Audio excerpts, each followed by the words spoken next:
Se abren los micrófonos para iniciar la tradición republicana del sonar informativo. Comienza el Jueves de Mayol. 8 de la tarde con 39 minutos. Ya estamos conectados con España, con Alberto Mayol para el día jueves, la tradición republicana. Alberto, ¿qué tal? ¿Cómo estás? Bienvenido, como siempre. ¿Qué tal? Muy buenos días, un gusto nuevamente, felicidades además. ¿Todavía está dando abrazo de Año Nuevo Alberto Mayol? Bueno, pero si no había saludado. Pues. En España es harto tiempo. Harto tiempo, claro. Sí. ¿Cómo está la cosa por allá? No. Esta semana, como que, bueno, todavía no tanto, pero esta semana se ponen como a trabajar, pero así como si estuvieran desesperados por trabajar, cosa que no es habitual acá. ¿Por qué? Entonces, porque hay vacaciones. Porque es como que después de tantas vacaciones de invierno, como que bajan, no sé, la culpa, y entonces trabajan mucho hasta como fines de febrero. No, si Alberto me ha dicho que donde él vive... es tranquilo. La gente trabaja poco Está y a mí bien. me dan ganas de ir a vivir allá. Tranquilo. Qué bueno. Oye, Tranquilo. Alberto, ¿cómo está la cosa a propósito en España con el tema del Omicron? Bueno, el presidente dijo que lo iba a tratar como una gripe común. ¿Ya?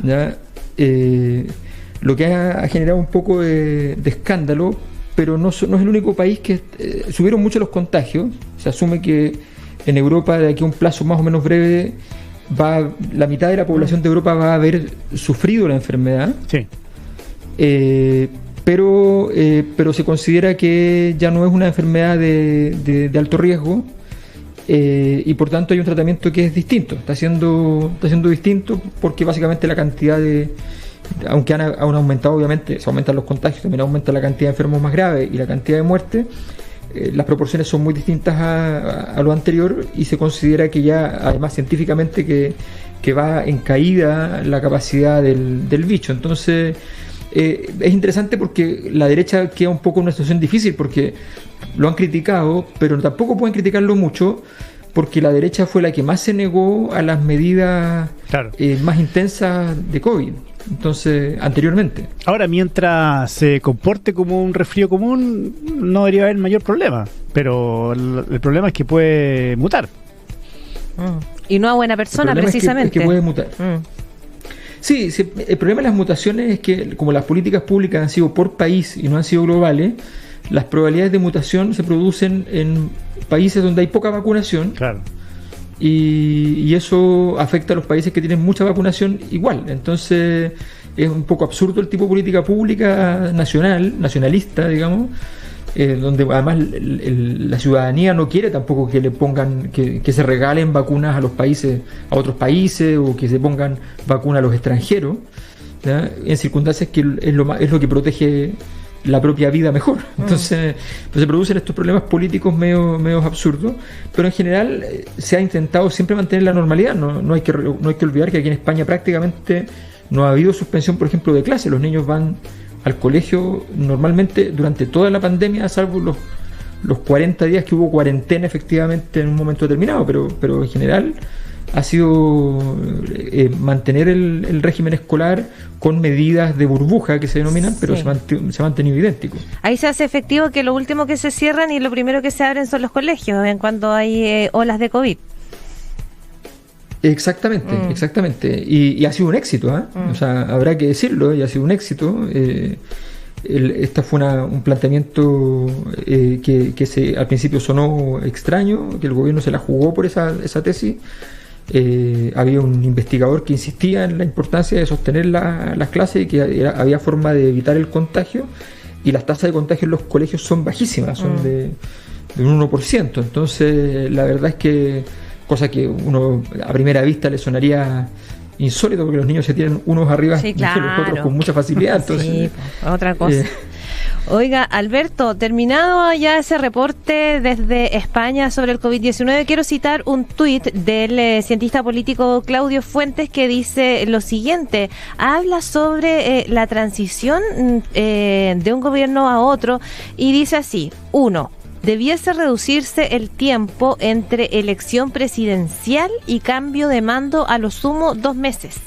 Debiese existir un protocolo definido y regulado de transición de mando, y gobiernos no debiesen finiquitar negocios estratégicos en esos meses antes del cambio de mando. Sobre todo el punto 1, que dice que debe reducirse el tiempo entre la elección presidencial y el cambio de mando y dejarlo en un máximo de 2 meses, no casi 3, a ver, no es...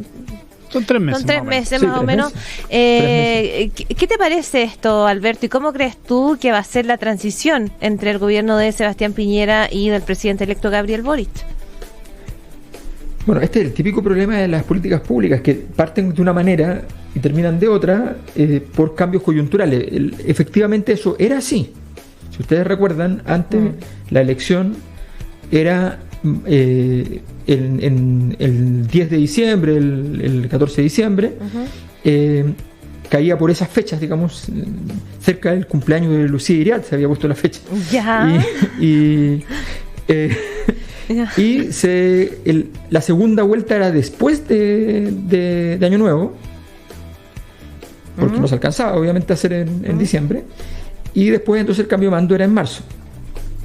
Luego esto generaba bastante inconvenientes porque había una sensación de cambio de clima. O sea, tú pasabas la primera vuelta y como que la gente se iba a Navidad y después volver a votar era una cosa rara. Entonces había un problema de clima político. Por ejemplo, toda la épica que se produjo en la campaña segunda vuelta probablemente no se habría podido producir porque la gente está preocupada de claro, está en otro mood. Exactamente.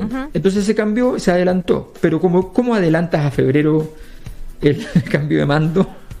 No. Entonces el problema parece tonto porque tiene que ver con las fechas, pero las fechas son súper importantes. O sea, al final las fechas son parte importante de la toma de decisiones y efectivamente vas a poner en febrero el cambio de mando. No, muy difícil. No. Lo que propone Claudio Fuentes es, entonces, bueno, pongamos una especie de régimen de transición. O sea, cuando se termina la elección, legalmente hay ciertos impedimentos. No se pueden procesar, no sé, las urgencias de proyectos de ley por parte de la Presidencia de la República. Solo las urgencias las puede poner el Congreso. O sea, por ejemplo, tendrían que ser cosas así. Habría una especie de régimen distinto y no sería cierto que se gobierna hasta el último día. La verdad es que es interesante, pero es polémico por muchos lados. También uno podría decir, bueno, pero ¿por qué? Si el gobierno se le elige hasta el final y hay un congreso, y si la cosa pasa al congreso, Alberto, pero bien, o sea, no es fácil. ¿Hay un problema real en que sean 3 meses de tierra de nadie, en rigor? Sí, o sea, los tiempos, la duración es algo que siempre tiene sus consecuencias. O sea, evidentemente una duración relativamente restringida. Hay países que lo hacen bastante rápido. Hay otros países, bueno, los países parlamentarios no funciona así. Normalmente hay que hacer gobierno y eso se demora a veces mucho tiempo. Y cuando pasa mucho tiempo, efectivamente se considera que es un problema, que es una situación de tierra de nadie que no gusta. Entonces, el tema de los 3 meses es un problema. No digo que sea un tema muy urgente, muy importante, pero en este caso lo estamos viendo que efectivamente se están tomando decisiones, que se obliga un poco, por ejemplo, si Piñera logra instalar una pensión mínima, y esa pensión, resulta que el proyecto de pensión mínima del presidente entrante es otro, y supongamos que lo quiere poner como urgencia y lo quiere discutir en abril, y tú vas a tener un cambio de la pensión mínima en enero, que se implementará quizás cuándo, y vas a tener otra discusión en abril. Es como es un problema real. Ahora, eso tiene que ver con la calidad de la política. Yo creo que una de las cosas que uno tiene que aprender de esto es que no todo se puede regular. No puede ponerle, uno puede poner principios jurídicos, pero no puede ponerle norma a todo. Entonces, efectivamente, el punto es la calidad de la política, la calidad de la capacidad de conversación, de negociación de los distintos sectores, y en este caso de Boric con Piñera. Yo creo que Boric, por ejemplo, respecto al tema de pensión mínima, debería ir y decirle, ¿sabe qué? Dado que usted está trabajando este tema y yo estoy trabajando este tema, ¿ya? Y que no podemos estar jugando el juego de andar cambiando las cosas a tontas y a locas, porque no nos sentamos y buscamos un acuerdo ahora, ¿ya? Y yo abro el gobierno ya con una nueva política. Pero Alberto, eso se trató de hacer con lo del litio. Sí, se trató de hacer con lo del litio.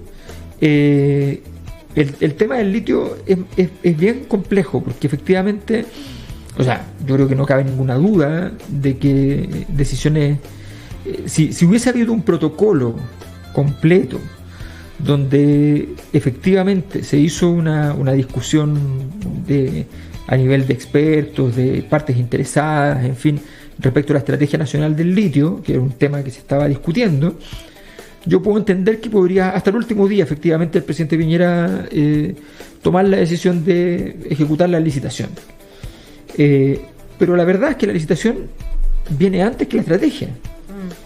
Claro. Suena raro, porque uno podría definir que la estrategia es, por ejemplo, puras pequeñas y medianas empresas. Estoy inventando, pero es una decisión posible. Entonces, bueno, naturalmente la licitación que se está haciendo no es así. Entonces, la estrategia quedaría inválida a partir de una realidad previa que tú podrías haber evitado. Yo creo que efectivamente hay un problema. Creo que Gabriel Boric, su gente más cercana, dio una señal equívoca al señalar que se había revisado y que era un tema legal, que estaba bien. Porque la pregunta no es si es legal o no es legal, la pregunta es si es políticamente adecuado. Además hay que revisar aspectos de legalidad, por supuesto, pero el punto es si es lo adecuado y si va a estar dispuesto, de acuerdo, a aceptar una medida como esa, o si está ya no a una negociación, está abierto. Y en ese sentido el gobierno no quiere dar su brazo a torcer, porque evidentemente son estas cosas que se interpretan en el mundo de la empresa como las señales que debe dar el gobierno de Boric. ¿La señal al mundo económico? Permitir las dinámicas. Mira, da la impresión de que sí, aunque es un poco irracional, porque la verdad es que los grupos que están metidos en el negocio son muy pocos, y por tanto no es que sea todo el sistema económico al que se ve afectado. Lo que pasa es que el sistema económico chileno en ese sentido, digamos que tiene una conducta gremial bastante sólida. Se juntan bien para los temas como esto y no les gusta la sensación de que hubo alguna clase de mecanismo expropiatorio que les quitó derechos, y por tanto consideran todo gesto de esta naturaleza como una especie de hostilidad general a todo el grupo. Yo creo que es evidente que la decisión es demasiado importante para Chile. O sea, me encantaría que no fuera tan importante, me encantaría que Chile no tuviera que estar dependiendo de las decisiones sobre el cobre y el litio para pensar en el futuro. Pero hoy eso no es verdad. Hoy el cobre y el litio son elementos de futuro fundamentales, y me parece que va a tener que ponerle...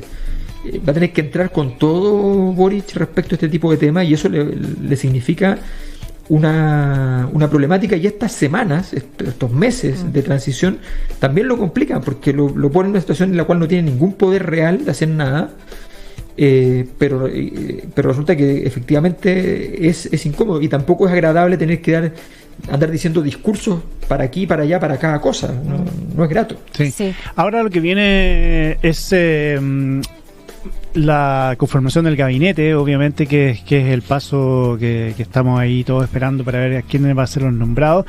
Pero también lo más importante de eso, Alberto, es la conformación también del Ministerio Económico, que generalmente son los primeros que se nombran para la transición ya con el gobierno saliente, que eso es muy relevante para este proceso, ¿no? Cuéntame, ¿cómo ves ahí lo que está pasando con el gabinete saliente y con lo que va a nombrar en algún momento Gabriel Boric, se supone que la próxima semana?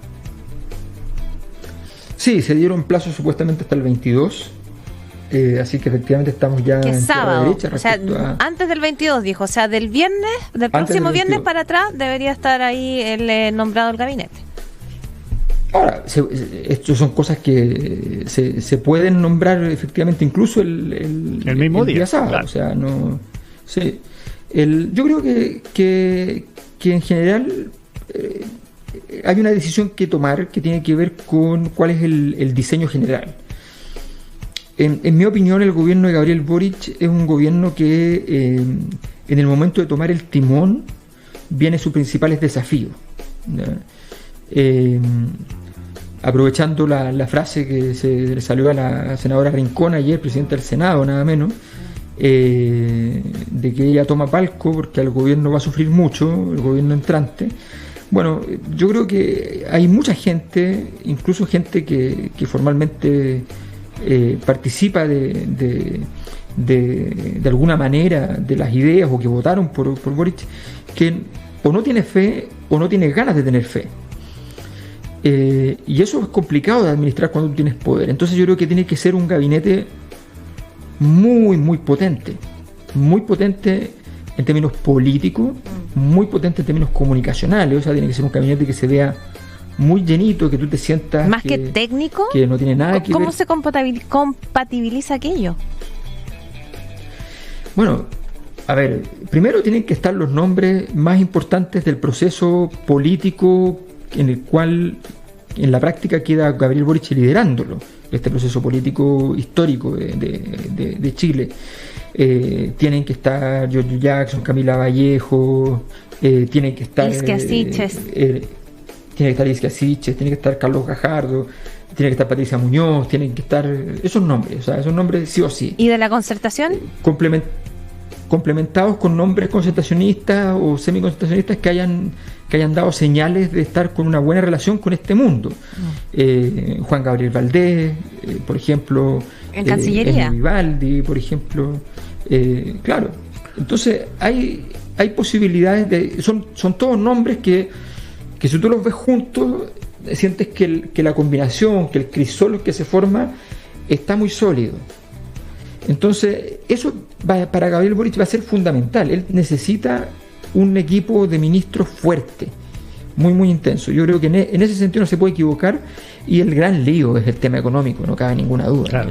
O sea, defensa y economía y hacienda. Defensa y hacienda son los dos grandes líos, porque los nombres que tiene más cercanos para el mundo de defensa son nombres que hostilizan al mundo militar. Sí. O sea, si pone a Carlos Gajardo llevó casos en contra. De la corrupción de las Fuerzas Armadas.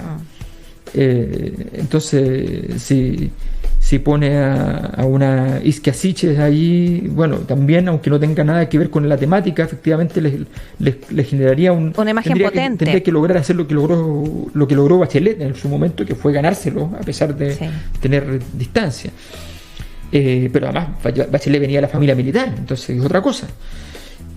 No es fácil, y economía y hacienda es un zapato chino, porque efectivamente los nombres que parecían más adecuados, que tenían un pie en la concertación y un pie en la crítica a la concertación y a los 30 años, esos nombres no parecen estar disponibles. Andrea Repeto, Oscar Landerreche, no parece estar disponible. Bueno, yo creo que tampoco ellos querían a Oscar Landerreche, o Ricardo French Davis, que aparentemente se le descarta más bien porque ya tiene muchos años, tiene más de 80. Pero yo creo que ahí ese va a ser el gran tema. Yo creo que todos vamos a estar interesados en saber qué decisión se va a tomar en ese espacio, porque no va a ser nada fácil. Sí, seguramente, bueno, Alberto, nos vamos a llevar alguna sorpresa justamente con ese nombre, ¿no? Con Hacienda, que se han mantenido un hermetismo ahí bien, y ahora tampoco es tan, creo yo, no es tan decidor que, por ejemplo, nombres como Andrea Repeto hayan dicho no estoy disponible, porque hemos visto que en la política las cosas a veces se dicen pero se hacen diferentes. Sí, lo que pasa es que yo creo que esa frase hasta podría ser casi una invitación. Lo que pasa es que yo no sé cómo ha funcionado eso, no tengo ninguna información distinta a la que tiene cualquier persona que lee el diario, pero efectivamente me parece que es importante que esa gestión, y yo supongo que se está haciendo así, esa gestión de hablar con los posibles ministeriales la tiene que hacer el mismo Gabriel Boric, claro, cuando ya se acerca la fecha. Y esa conversación es muy distinta que a mí me digan, estás en una terna para ministro, a que te digan, tú eres claro, mi primera opción de ministro. Obviamente, y ahí las cosas cambian. Alberto Mayol, muchísimas gracias por esta conversación de día jueves con el Sonar Informativo. Hoy día Alberto Mayol tiene estreno. ¿Tiene estreno? Ah, tiene su Cosa Nostra live. Sí, pues.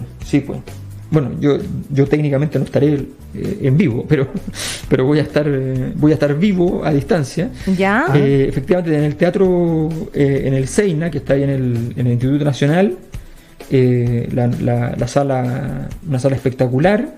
Tenemos la Cosa Nostra en vivo, que es a las 6:30 de la tarde.